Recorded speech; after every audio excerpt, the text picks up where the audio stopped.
Alors, on est à la page 3, Piska Zain, ligne 42.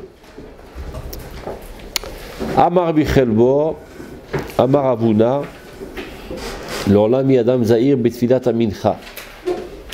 Shere Eliyahu lo ne'ena la Betfilat Amincha. שנאמר, ויהי בעלות המנחה, ויגש אליהו הנביא, ויאמר, ענני השם, ענני. רבי יוחנן אמר, אף בתפילת ערבית. שנאמר, תיקון תפילתי, כתובות לפניך, בשאת כפיים מנחת ערב. רב נחמן בר יצחק אמר, אף בתפילת שחרית. שנאמר, השם בוקר תשמע לי. טוב, alors Rabbi Chalbo nous enseigne, au nom de Ravuna. Toujours l'homme doit être très attentionné quant à la prière de Mincha, car Eliyahu Navi n'a été exaucé qu'à la prière de Mincha. Comme il est dit, Vaï Ba'alot à Mincha, lorsque Mincha a commencé à s'élever, Vaïgash Eliyahu Navi s'est approché, vous connaissez toute l'histoire. Avec le prêtre de Baal. Hein? Avec le prêtre de Baal. Voilà. Moi je ne connais pas l'histoire. Je ne connais pas l'histoire. Eh bien, à l'époque d'Eliyahu Navi, tous les juifs de Malchut Israël étaient devenus des idolâtres. Ils s'adonnaient à des faux prophètes. Et lui, il n'a pas renoncé. Il aurait pu habiter à Jérusalem et devenir le plus grand Rosh Yeshiva de Jérusalem. Mais il était amoureux fou de son peuple, donc il n'a pas renoncé à eux. Il est allé habiter parmi eux. Et il a évidemment critiqué virulemment le roi, ce qui a fait que le roi a voulu le mettre à mort. Donc il s'est sauvé, et ce qu'il a fait, il a prié Dieu, et il a arrêté la pluie pendant plusieurs années. Il y a eu la sécheresse. Alors le roi il lui dit, tu es en train de tuer le peuple d'Israël. Il lui dit, c'est toi qui esquinte le peuple d'Israël. Donc finalement, il a dit, regroupe tout le peuple d'Israël au mont Carmel, et là on va voir ce qui se passe. Il arrive là-bas, il dit, bon maintenant, on va faire 2 corbanotes, 2 sacrifices. Moi je fais un sacrifice pour Dieu, et que tes charlatans, là, les faux prophètes, fassent un sacrifice pour leur Dieu. Et on va voir lequel des 2 va être exaucé. C'est-à-dire, est-ce qu'il y a une flamme qui va descendre du ciel et dévorer le corban. Donc je vous donne d'abord le kavod pour commencer. Et voilà que les faux prophètes n'arrêtent pas d'implorer leurs dieux, ils implorent, rien ne se passe évidemment puisque c'est du bidon. Et en plus il les nargue, il lui dit criez plus fort, peut-être qu'il dort, peut-être qu'il est aux toilettes, je me dis. Et ils n'arrêtaient pas de se saigner, etc., de sauter comme des fous, etc. Donc, une fois qu'ils ont essayé ça pendant des heures et des heures, vers le crépuscule, il dit apportez-moi de l'eau, alors qu'il restait presque plus d'eau dans tout le pays d'Israël. Il verse de l'eau, il irrigue ça avec un, comment on appelle ça, il fait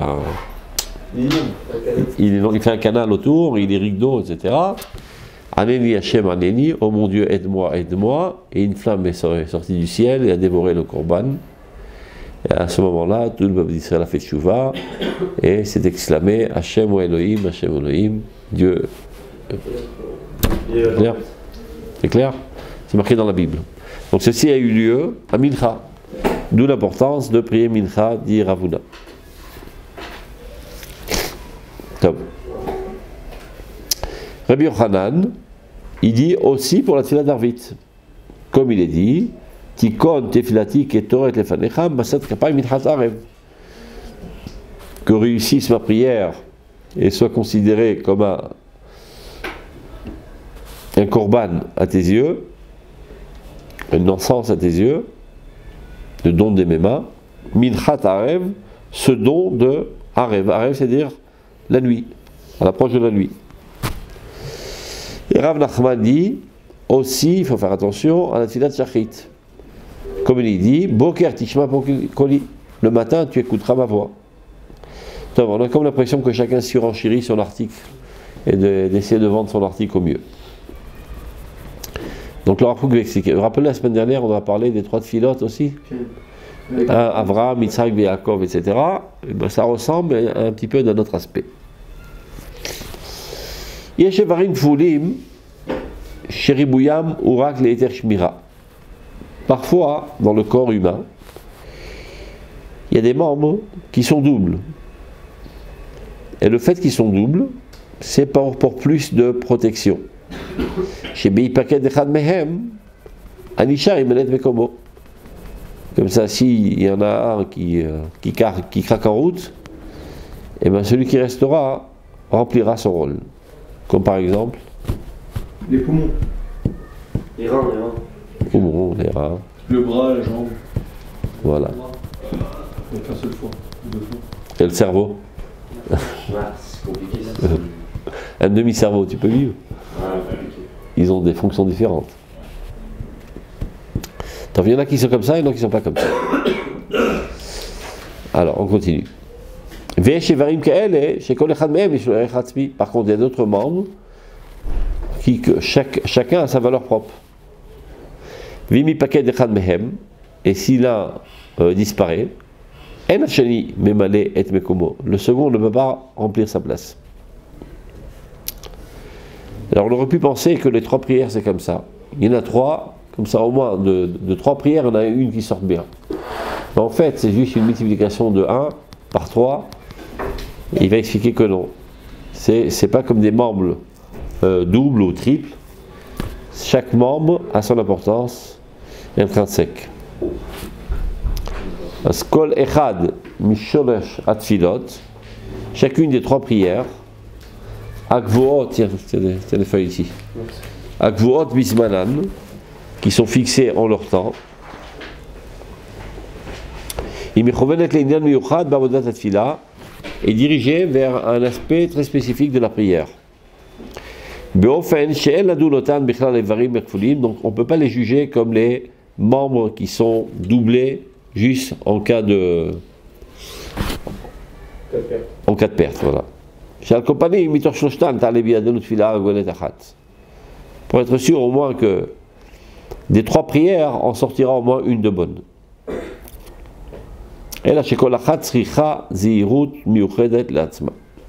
Donc c'est ça ce que la Gemara vient nous enseigner, c'est pas que chacun fait l'article de son...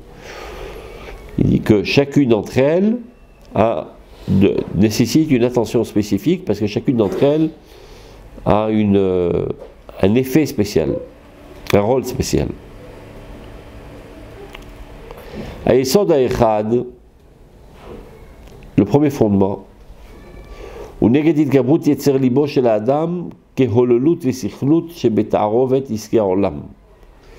C'est contre le renforcement des pulsions du cœur de l'homme par toutes choses d'idiotie et d'enthousiasme, du fait même qu'il se mêle aux affaires de ce monde. Shetfila marzira et aveda oralit. Et vient la prière et te rend cette perte spirituelle à l'aider chauffro siach lachem lorsque tu déverses ta parole devant Dieu. Et elle nettoie de lui toutes les saletés qui sont accumulées dans sa personnalité.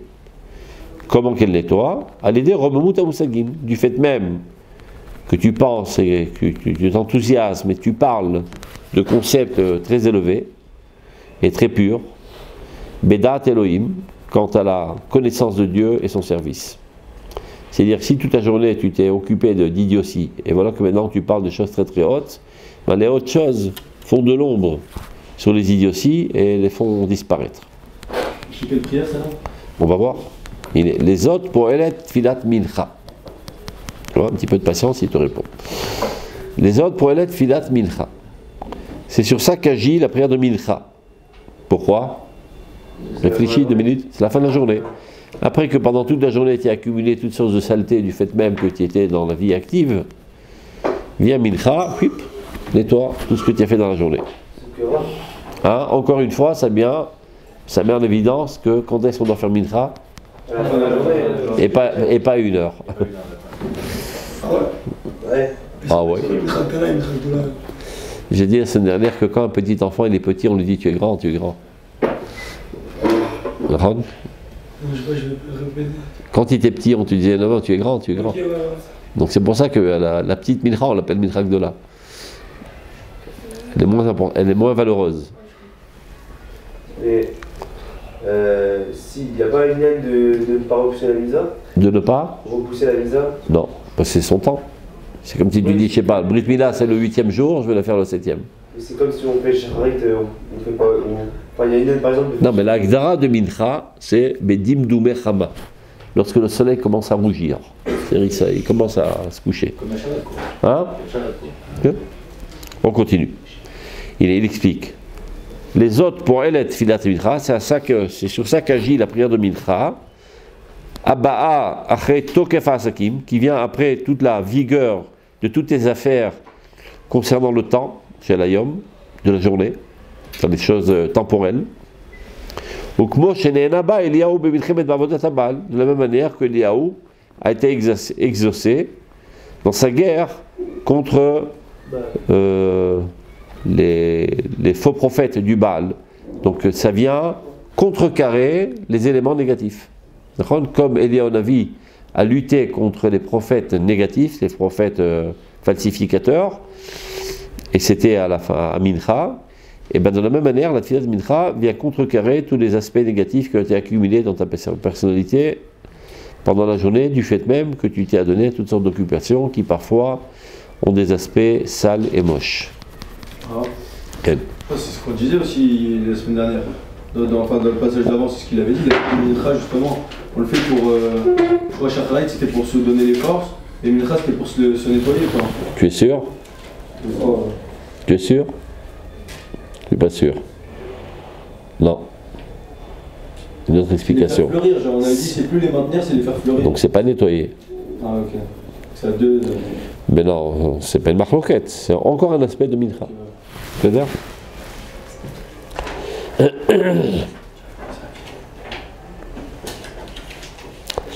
on continue. Filat Arvit. מרוממת את רוח האדם במשמרת כבוד נפשו בטהרת המחשבות והערעורים. Par contre, Filat Arvit élève l'esprit de l'homme dans la protection de l'honneur de son âme et la pureté de ses pensées. pour la nuit en gros. Hein? Pour préparer la nuit. D'accord. Tikon filati ketor et tefanecha. Que soit considérée ma prière comme l'encens.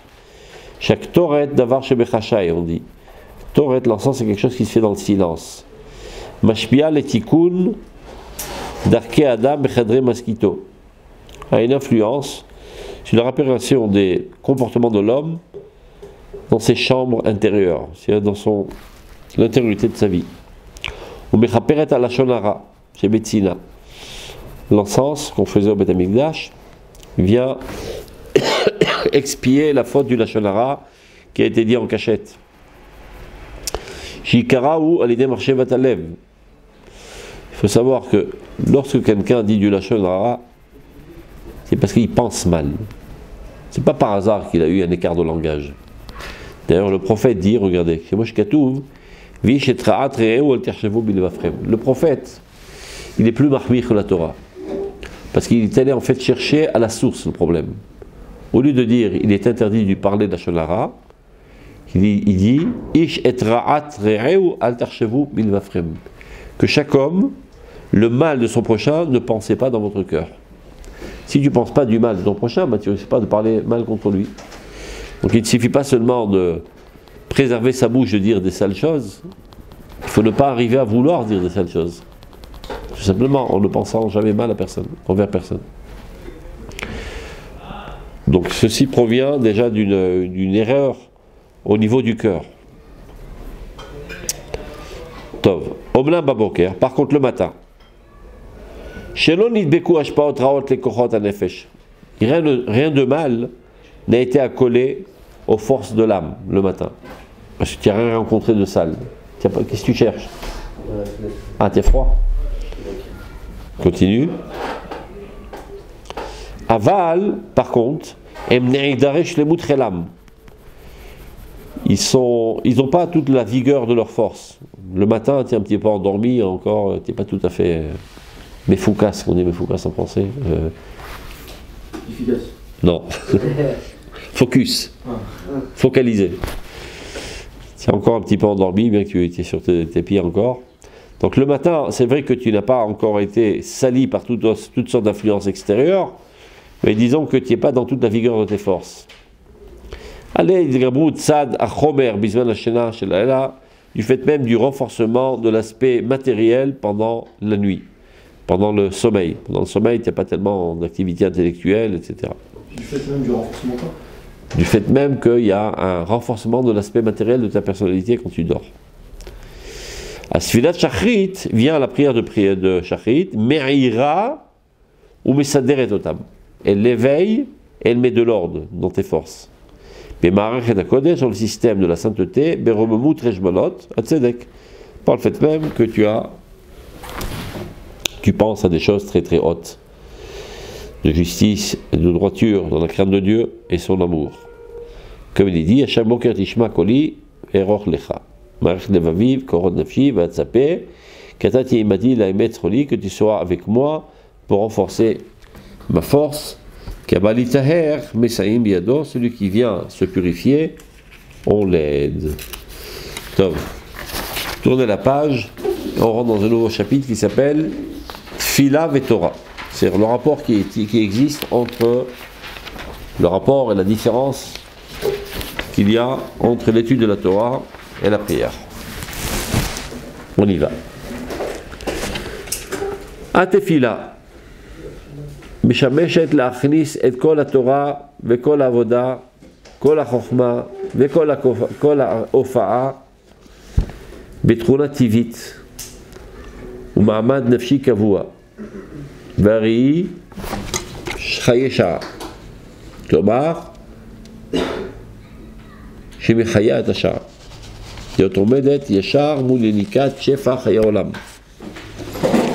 אבל התורה היא חיי עולם. למעלה מהטבע. כשיש טבע, אז מעלת הניסים גדולה ועליונה מאוד. אבל כשהטבע מתדלדלת, נקראים הניסים טרחה כלפי שמיא, וגירעון של שינוי סדרי בראשית. כמה גרוע אדם זה. ונהיינו מתפללים להעמיד את הטבע, למה נהיו כל חיי עולם מבוססים אצלנו. ומכוונים לקביעות תכונת חיי שעה, המופיע תמיד בקרבנו, כל הנשמת העלייה, על כל נשימה ונשימה, הילול מיוחד. הוא מתקפל שעה ועולם, והיה לשעשוע. בחוקותיך ישתעשע, וישעה בחוקיך תמיד. Vous avez tout compris? Rien. On passe? Next? On y va. Alors, Atfila,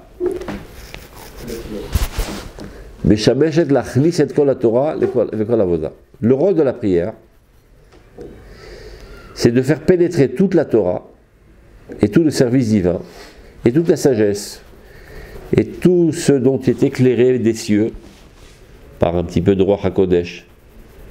De manière, Ofa, c'est un flux de Ruach HaKodesh. Bitronativit, de manière naturelle. C'est-à-dire, quand tu étudies la Torah, c'est vrai que c'est très important, mais c'est encore artificiel. Ça n'a pas pénétré encore ta personnalité. Ça peut être au niveau seulement d'une accumulation de connaissances dans ta cervelle, mais ça n'a pas pour autant encore décanté dans ta personnalité. Vient la prière et fait pénétrer ça au niveau du sentiment. Et ce qui déclenche ta volonté toujours dans la vie, c'est le sentiment. Il y a plein de choses auxquelles tu crois et que tu es convaincu et que tu ne fais pas. Pourquoi? Tu n'es pas encore en extase.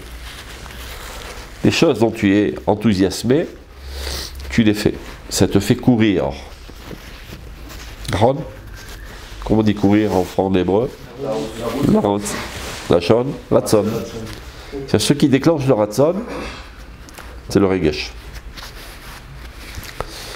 Ce qui déclenche le regesh, c'est le sechel. Sechel, regesh, ratson. C'est clair? Donc sechel c'est Torah, regesh et tfila, ratson c'est l'action. C'est quoi ratson, c'est la volonté. Non, mais l'action. Ratson c'est l'action. Ratson sur la route. Maintenant, quand tu veux, tu cours.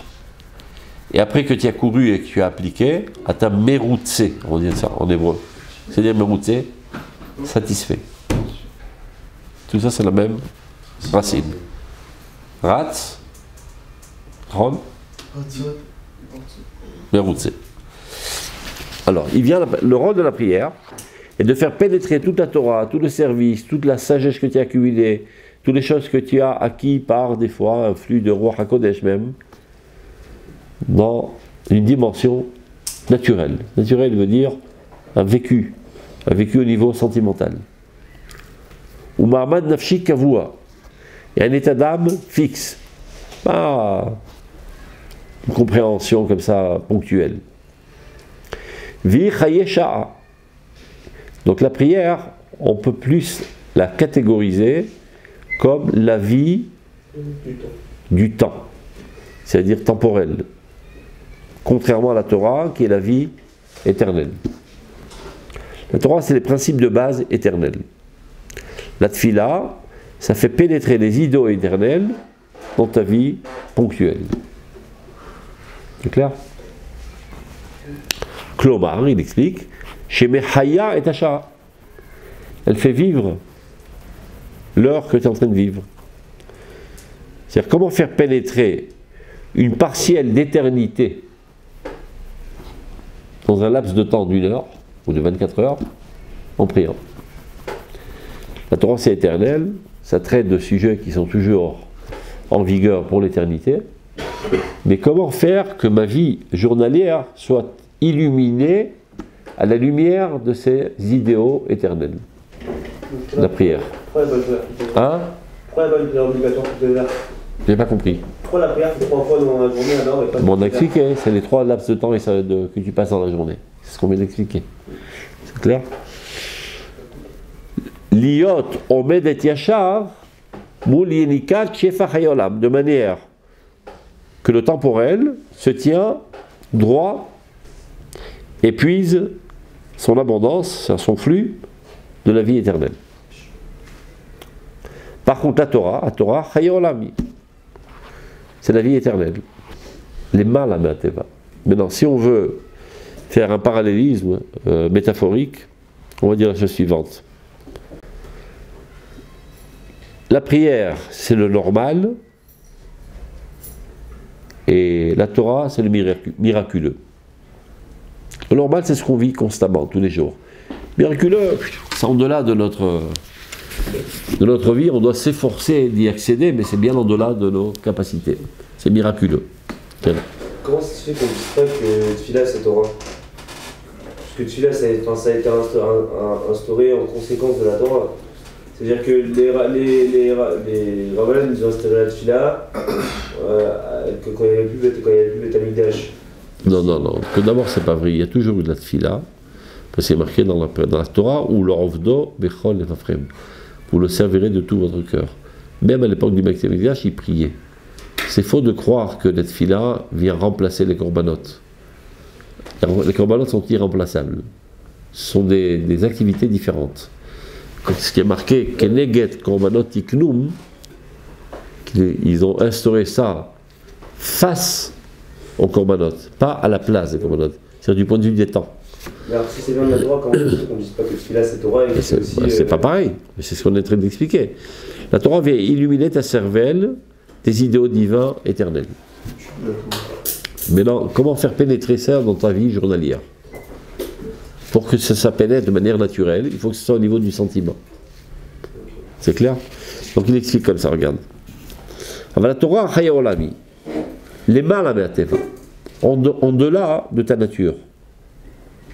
Maintenant, Kesheyesh Teva, lorsqu'il y a une nature, alors le niveau des miracles est grand et suprême. Mais lorsqu'il n'y a pas de nature, lorsque la nature se détériore, les miracles s'appellent un ennui.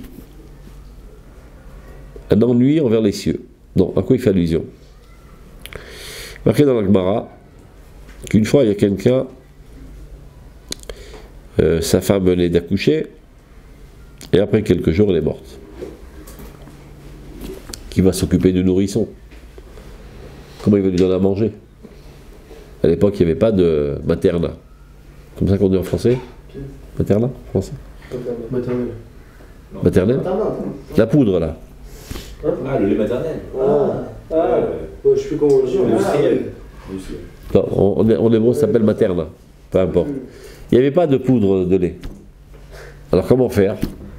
Ben, il a prié Dieu et lui ont poussé 2 seins. Il a commencé à allaiter son petit enfant. La Gemara dit, ouh, quel grand homme ce bonhomme. Juste après il dit, quel idiot ce bonhomme. Combien qu'il est nul. Il a dérangé les cieux. C'est problématique ça. Hein? C'est problématique quand même, non? Enfin, Qu'est-ce qui est problématique? bah c'est presque comme de la. On dit de. Comme si c'était travesti. Trouble naturel. Non, c'est pas ça le problème. Le problème, c'est qu'il est allé déranger les cieux alors qu'il aurait pu solutionner le problème beaucoup plus facilement. Mais il n'a qu'à louer les services d'une nourrice. Pas besoin de faire un remue-ménage dans les cieux pour un problème d'un verre de lait, quand même. Kamagaroua, il disait. Donc, quand la nature, elle est normale, ça veut dire tu t'es forcé de trouver une solution par tous les moyens normaux, naturels, et que tu ne trouves pas de solution, alors tu peux accéder au miracle, et alors on peut dire que c'est une grandeur. Mais lorsque ton niveau naturel, il est bancal, ça veut dire que tu ne t'efforces pas de solutionner les problèmes de manière naturelle, et que directement tu essaies d'accéder aux solutions à tes problèmes de manière miraculeuse, c'est une situation pas souhaitable. Très important de le dire. Très souvent, il y a des gens qui ont des problèmes médicaux, etc. Au lieu d'aller chez le médecin, ils vont voir toutes sortes de mekoubalim. C'est une idiotie sans pareil. D'abord, d'autant plus que la quasi-totalité des mekoubalim qui sont médiatisés sont tous des escrocs. Donc il vaut mieux s'en écarter comme de la peste. Ils sont mekoubalim parce qu'ils donnent mekablim kesef. Ils reçoivent de l'argent toute la journée. D'ailleurs, il n'y a qu'à voir, ils ont fait une fois un compte rendu. Celui-là, il a 800 millions de dollars en banque. L'autre, il a 1,5 milliard de dollars en banque. C'est pas mal pour un rabbin, non? Tu veux pas changer de boulot? 1,5 milliard, c'est pas mal. C'est des escrocs, tout simplement. Ils ont mis un chapeau, etc. Ils ont pris quelques psukim. Ils reçoivent des gens toute la journée. Et des gens, comme ce sont des nouilles, ils arrivent chez lui, blablabla, il a écrit, hop. Il fait soi-disant prier le mec. Le problème, c'est que lui-même, il n'est même pas conscient qu'il est un escroc. Parce qu'il y croit, ces idioties. Mais supposons que ce soit un vrai Mekoubal. Il y en a peut-être 1 pour 1000. N'y va pas quand même. Solutionne tes problèmes de manière naturelle. On a donc le médecin. S'il n'y a plus aucune solution, et tu investis tous tes efforts à trouver une solution, médicale ou autre, si c'est dans un autre domaine, et qu'il n'y a pas de solution, ce n'est qu'alors que tu dois accéder au monde miraculeux. C'est ça ce que la Gemara vient nous enseigner. Kamagaroua, Adamze. Qu'est-ce qu'il est nul, ce bonhomme? De déranger les cieux alors qu'il y a une solution dans ce monde-ci. Donc, quel rapport avec notre sujet? Pour leur apporter cette souillère. On vient d'expliquer, de manière parabolique, on a considéré la prière comme naturelle et la Torah comme surnaturelle, miraculeux. D'accord? Donc, lorsque le naturel est bien construit, on peut construire dessus le surnaturel. D'accord? C'est ce qu'on vient d'expliquer dans cette sougia. Mais si ton naturel, il est bancal, et ben de mettre dessus du surnaturel, ça va tout faire écrouler davantage. C'est clair? Donc, si ton monde de la prière est bien construit, tu peux rajouter à chaque fois de nouveaux éléments de la Torah qui proviennent d'un monde surnaturel. Et ça va être solide. Donc ça veut dire en d'autres termes que chaque fois que tu accèdes à un idéal de la Torah, disons l'idéal X, pour que tu puisses accéder à l'idéal X plus 1 dans la Torah, il faut que ce X d'abord pénètre ta personnalité au niveau du sentiment, par la tfila. Une fois que ton niveau sentimental est à X, tu peux aller étudier X plus 1, et après le faire pénétrer dans ton sentiment qui devient X plus 1, Et ce n'est qu'après aller étudier x plus 2. Faire pénétrer dans nos sentiments x plus 2, et après étudier x plus 3. C'est clair? C'est comme ça qu'on construit une brique sur l'autre. Mais si tu pries pas, donc tu risques d'accumuler toutes sortes de connaissances surnaturelles qui ne reposent sur rien. Ça n'a pas construit ta personnalité au niveau naturel. Donc un beau jour, c'est comme un château de cartes, tout va s'écrouler. C'est clair? Regardez dans le texte. Sheyesh Teva, lorsqu'il y a une nature, Azmalat Anisim de là. Alors le niveau des miracles, tu voulais dire? Ah. Et quelque chose de bien, quelque chose de grand, et de suprême. Aval, Teva Midaldelet, lorsque la nature, elle est bancale. Nikraim Anisim Tirchak la Peshmaya. Les miracles sont considérés comme un ennui, un souci envers les cieux. Mais c'est un manque de changer les ordres de la nature. Et la Gemara dit Kama Garou Adamze. Combien qu'il est nul ce bonhomme. Donc,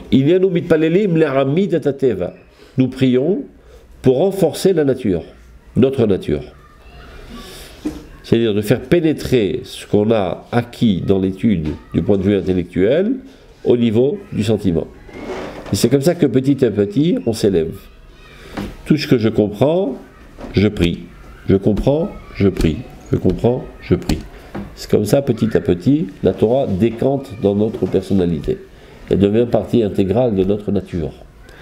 Ce n'est pas des connaissances artificielles desquelles je dois me souvenir de manière artificielle. C'est un vécu. De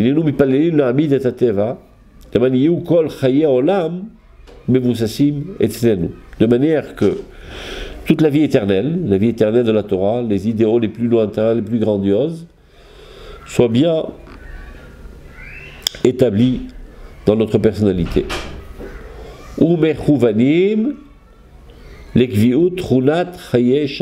Et qui soient orientés de manière fixe dans notre vie temporelle. Amofiat Amid Bekirben. Kol Aneshama Tehalelia. Comme dit Chazal, Kol Aneshama Tehalelia, toute âme doit remercier Dieu. Dit Chazal, Al Kol Neshima ou Neshima Elul Miyuchad. À toute respiration et respiration, il faut, comment on dit, Iloul, c'est pas un remerciement, c'est une louange spécifique.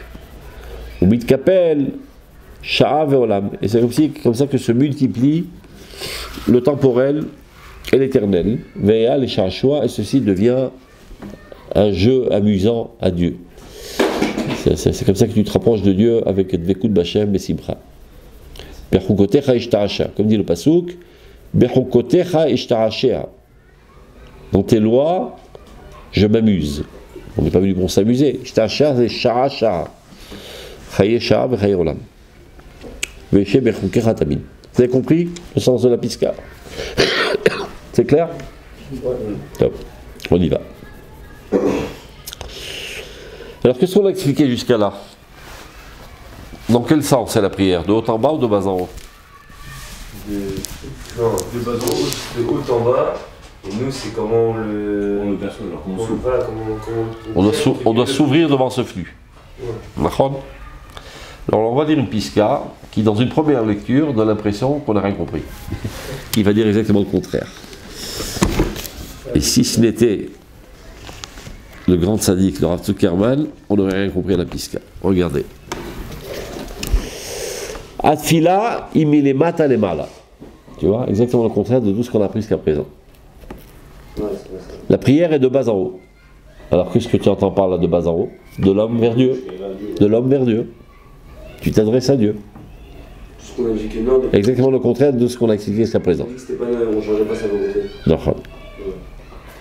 Donc ça va de bas en haut parce qu'on prend justement tout ce qui est en haut. Ouais. On se les intègre en nous. Donc c'est de haut en bas.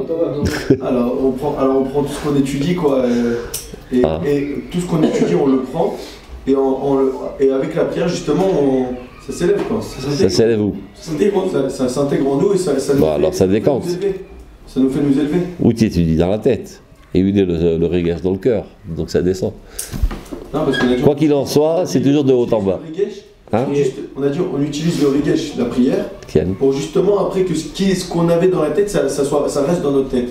Non, ça reste dans notre cœur. Dans notre cœur. Voilà. Donc c'est de haut en bas. À moins que tu marches sur la tête. En fait, nos paroles, elles vont de bas en haut quand même. Hein? Nos paroles, on dit. D'accord. Elles Bon. vont de bas en haut. Mais on s'en fout des paroles. Ce qui nous intéresse, c'est de comprendre est-ce que le flux est de bas en haut ou de haut en bas. On a dit de haut en bas, il n'y a pas de bas là. Donc, Ah, justement, si. patience. Et vous allez comprendre la chorma du Rav Zuckerman. Regardez. Atfila iminemata lemala.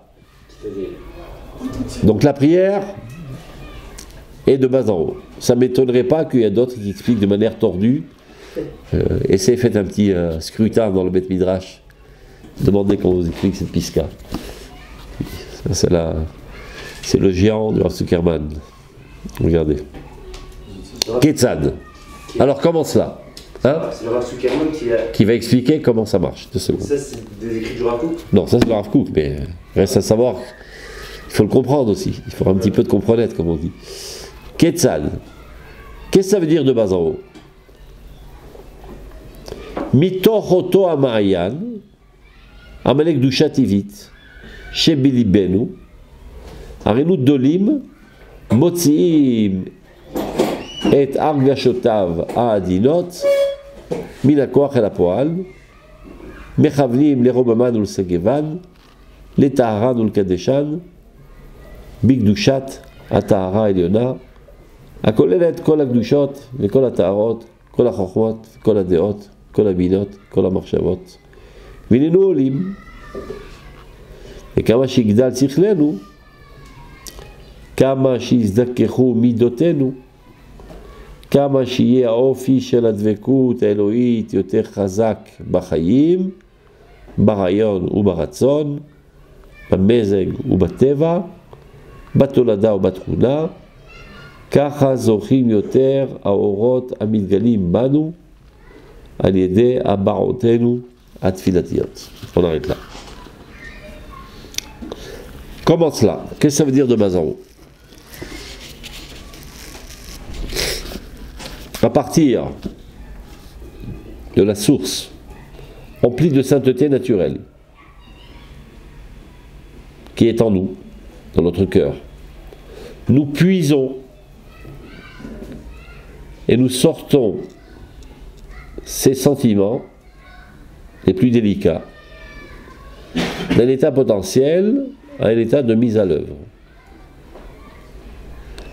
Et nous appliquons à les élever, les purifier, les sanctifier par la sainteté de la pureté suprême, qui comprend en elle toutes les saintetés,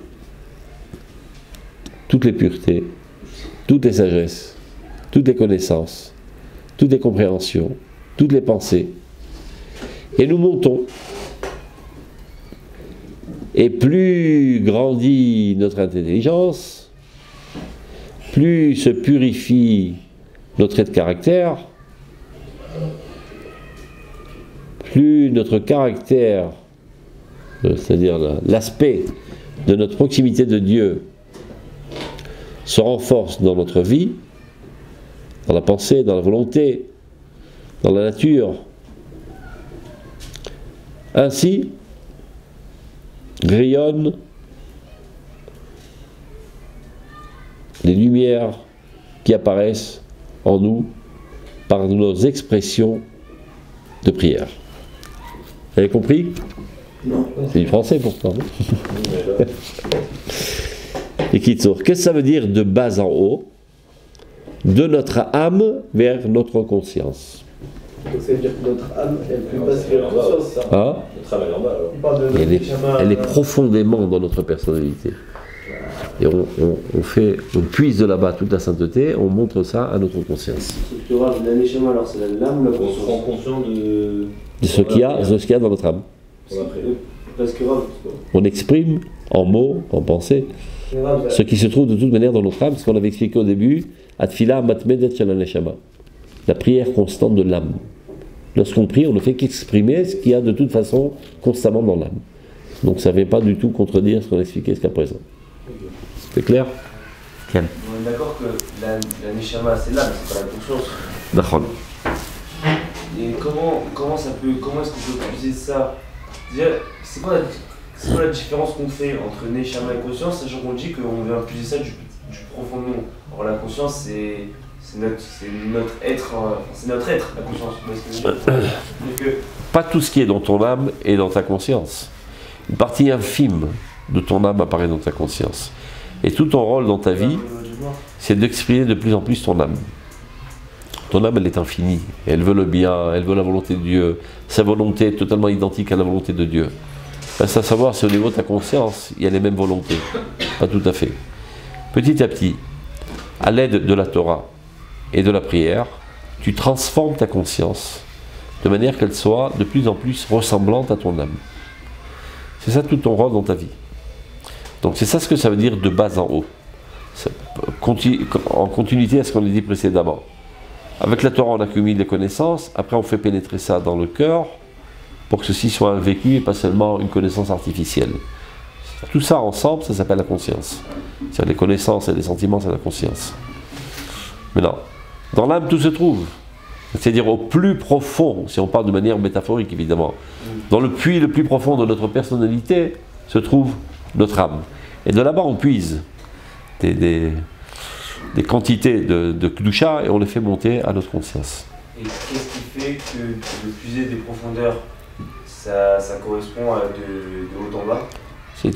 Non, c'est de bas en haut. Oui, mais de ce qu'on a vu jusqu'à présent. Pourquoi ça ne contredit pas ce qu'on a vu jusqu'à présent? Parce que d'accord, c'est de bas. Non, ça n'a aucun rapport avec le fait que ce qui est un flux divin ou pas. Ça vient exprimer ce qu'il est dit dans la première piska. Atfila amatmedet shel haneshama. Si tu te rappelles, la première piska. La prière constante de l'âme. Prière, mlachon, tfilin, qui veut dire un lien. Le lien constant de l'âme avec Dieu. Et en quoi il y a un lien? C'est que l'âme veut exactement ce que Dieu veut. C'est dans ce niveau de l'âme. Et l'âme, elle pousse constamment pour apparaître dans ta conscience. Quand tu étudies, tu prends des partiels qui se trouvent dans ton âme, tu les élèves au niveau de ta connaissance. Ça ne suffit pas. Il faut qu'elle pénètre ton sentiment. Vient la prière et les fait pénétrer dans ton vécu. Donc ça puisé de ton âme et rendu au niveau du connu, du vécu, de ta personnalité. C'est clair? Donc ça ne nous explique pas encore le truc de dire, nous on a dit que c'était de... Ça ne vient pas du tout en contradiction, ça ne parle pas du même sujet. D'accord, ok. C'est clair?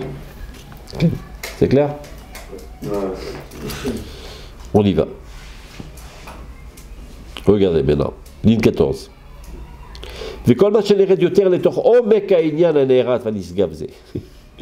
Regardez comme c'est bizarre, parce que comme je dis souvent, dans toutes les langues, et même en hébreu, il n'y a pas de mot adéquat pour les existences abstraites. Il n'y a presque aucun mot. Donc qu'est-ce qu'on fait? Ce qui s'appelle Hash'ala. On emprunte. On emprunte des termes du monde concret. Par exemple, tu dis, ceci est un concept très très profond. D'accord? Un concept qui n'est ni profond, ni haut. C'est un concept, c'est abstrait. Et j'ai pas le choix, j'ai pas de mots. D'accord? Alors pourquoi on dit profond? L'effet que ça te fait lorsque tu te tiens devant un abîme. Et tu fais waouh. D'accord? Et bien ce concept devrait te faire la même chose. Et c'est pour ça qu'on emprunte du monde concret des mots pour essayer tant bien que mal d'exprimer des existences abstraites. Alors regardez comme c'est drôle ici. Kol ma shenered yoter, plus nous descendons davantage, les tor omek ha'inyan, au profond, regardez, dans la profondeur du sujet, à Neherat, qui est admirable, va Nisgav. C'est quoi Nisgav? Élevé. Il est profond ou il est élevé, ce concept? Ni l'un ni l'autre, il n'y a pas le choix. C'est-à-dire de la même manière que quand tu te tiens devant l'Himalaya, tu fais waouh, tu es impressionné de la hauteur, ou bien tu es aussi impressionné de la profondeur d'un abîme. Donc c'est pour ça qu'on se sert de termes. Mais la plupart du temps, on ne se sert pas de termes contradictoires dans la même phrase. Là, tu vois, il ne s'est même pas rendu compte. Okay. Donc plus nous descendons, c'est-à-dire nous descendons, nous allons puiser profondément dans notre âme. Au plus profond du sujet admirable et élevé. Ce sujet admirable et élevé. Et tortehom plimiut nafshenu, tu vois, dans l'abîme de l'intériorité de notre âme. Et toute sa grandeur et toute sa puissance. La moud. Alors nous pouvons évaluer. La moud, c'est la notion de mida. Mesurer. Nous pouvons mesurer. Bekavim yoter meduyakim.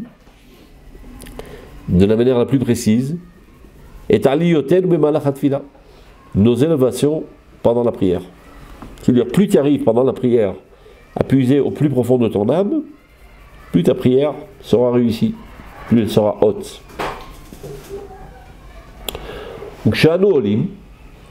Lorsque nous, on grimpe, on grandit pendant la prière, on lit Mimanu, Kol Shorshei Havayatenu, monte avec nous toutes les racines de notre existence. Kol Anfe Nishmotenu, toutes les branches de nos âmes. Kol Kaveh Achayim Ashofim Mimautenu, tous les rayons de vie qui sortent de notre essence. Qu'est-ce que ça veut dire? Chacun d'entre nous est alimenté par d'autres existences et alimente d'autres existences. Si tu veux parler de manière simple, tu es influencé par certaines personnes et tu influences d'autres personnes. Lorsque tu t'élèves, s'élèvent avec toi tous, aussi bien ceux qui t'influencent que ceux qui sont influencés par toi-même. Chaque fois que tu pries, tu élèves avec toi toute l'existence universelle. C'est clair?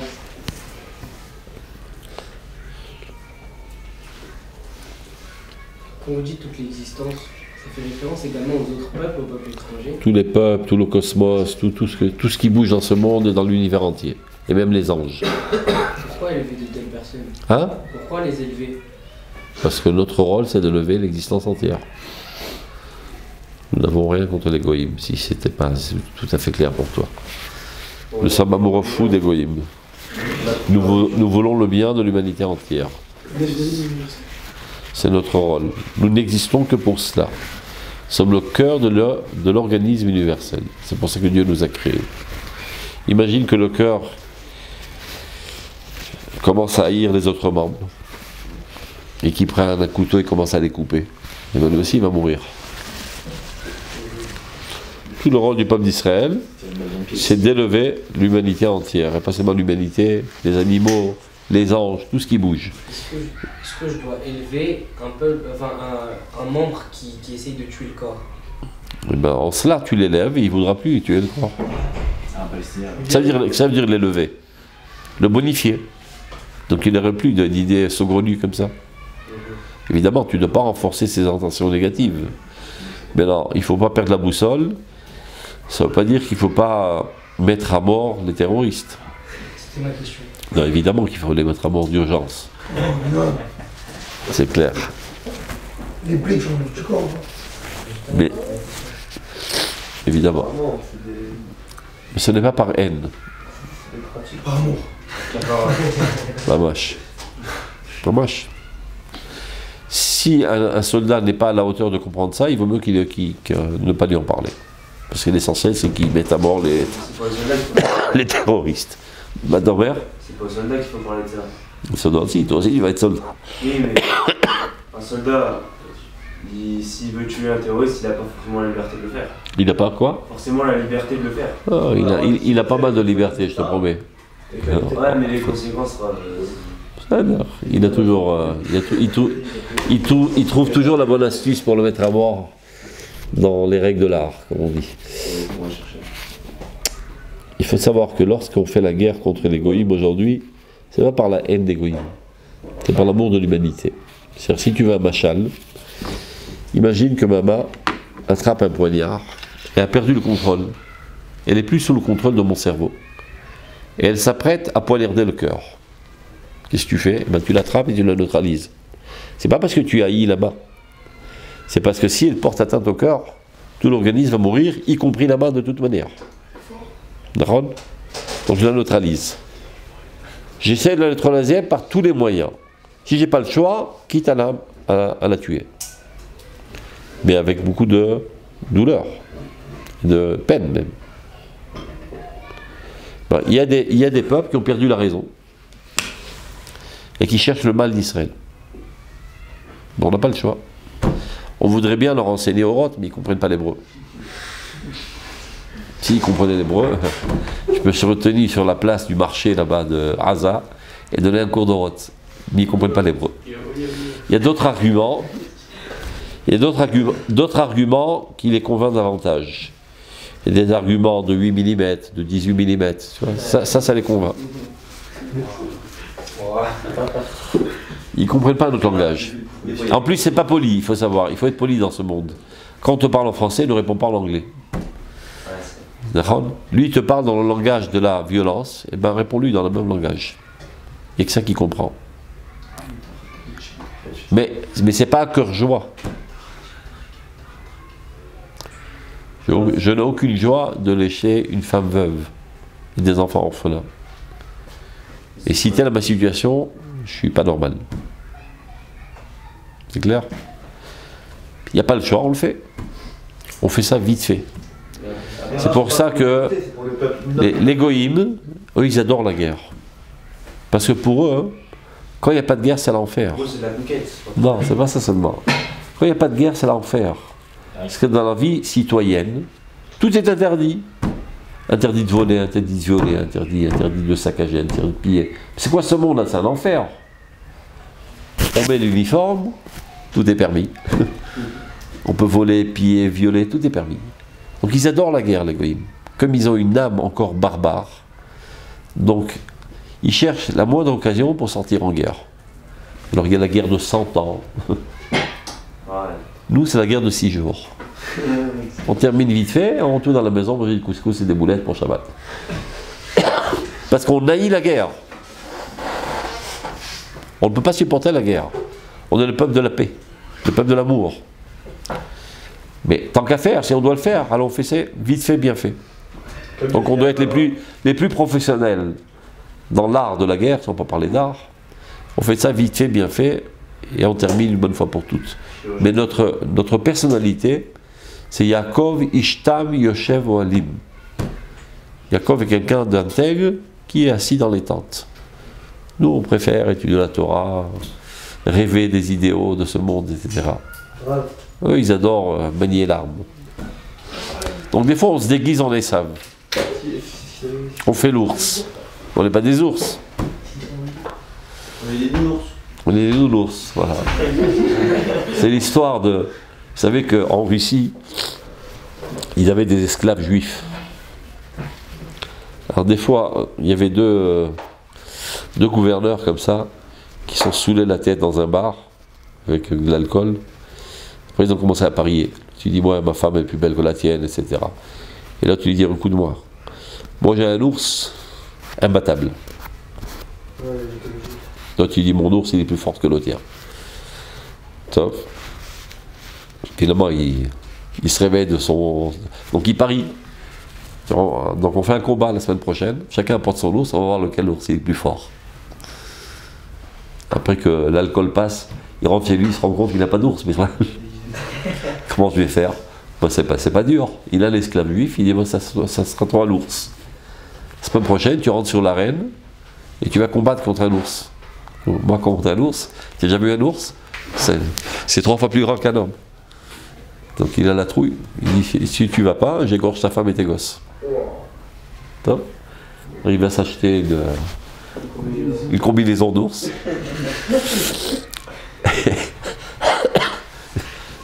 Il rentre sur l'arène. Il voit l'ours, il a la trouille. Il colle le dos au mur. Et tous les gens les hurlent, ils n'ont pas payé l'argent pour rien quand même. Alors il les excite pour qu'ils sortent au combat. Et les deux ours, comme ça, le dos collé au mur. Donc il leur dit non, non, non. Donc il avance, il dit et l'autre ours, il dit et tout d'un coup, il commence à. L'autre ours, il lui saute dessus. Donc lui, il fait Shema Israël. Et l'autre ours, il répond Hashem Elokeinu, Hashem Echad.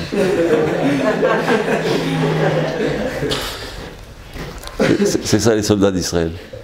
Tu as compris? On fait l'ours. On est des gentils monsieur.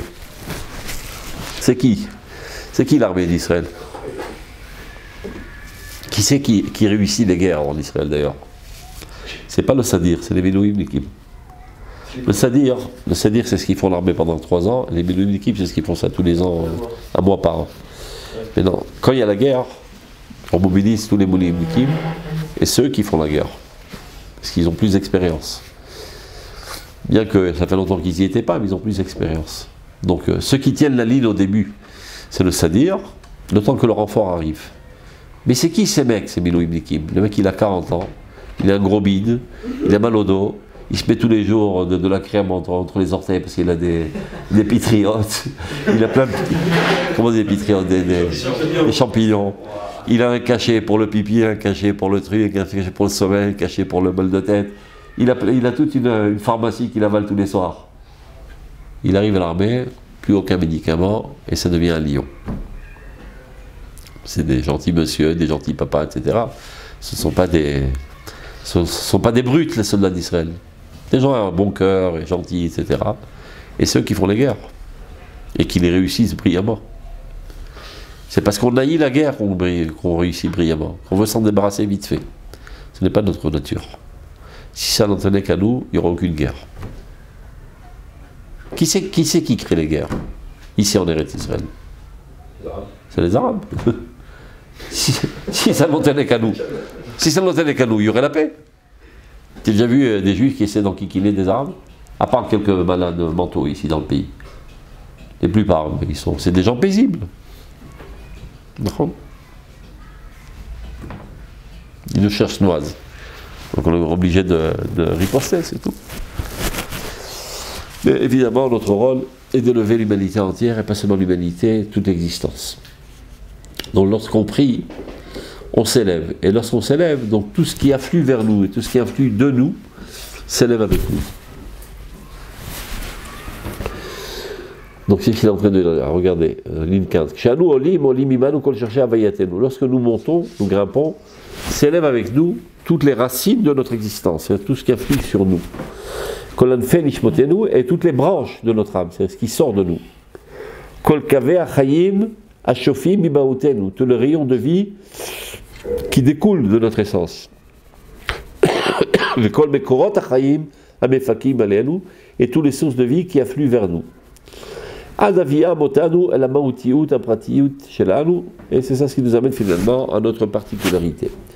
Et lorsqu'on prie, donc tout se bénit, Akol mitale, tout s'élève, Akol mitkadesh ou mitromem, tout se sanctifie et s'élève, Akol samer simchat yesharim, tout est empli de joie. Akol arlez alisud kodesh, tout est empli d'allégresse. Va teva shel agdusha mitale ou misdaker. Et la nature même de la sainteté s'élève et se purifie. Achuba lichlal ofi akarati, tu vois, jusqu'à que finalement ça devient un caractère conscient. Toutes les richesses qui se trouvaient dans ton âme, maintenant se sont élevées au niveau de ta conscience. Le officichli, un caractère intelligible. Poel, chez Nifal, qui agit. Chofshi veshalit, totalement libre, et qui gouverne. Vérodé, bechol bechaver chaim, et qui a une influence sur tout le monde. Zeu mishpat atfila, ceci est le rôle de la prière. Ou Batora, donc ça c'était la prière. Donc c'est de bas en haut, de l'âme vers notre conscience. Par contre, dans la Torah, il est nous skim beshiluv chayim milemala lemata, de haut en bas. Qu'est-ce que ça veut dire? Merum pisgat asechel Eloi, du plus haut de la cime de l'intelligence divine, si on veut dire. Nimekor mertzav Torah, la source même de la Torah. Et nous l'okrim et manot achaim. De là-bas, nous puisons des portions de vie. Et nous mamshichim otam beizuz godlam amale kol hayesh, agadol mikol ketz etichla, ou mashrishim otam betoch ma'amak shviyutel. On va puiser du monde céleste et on ensemence ça dans notre âme.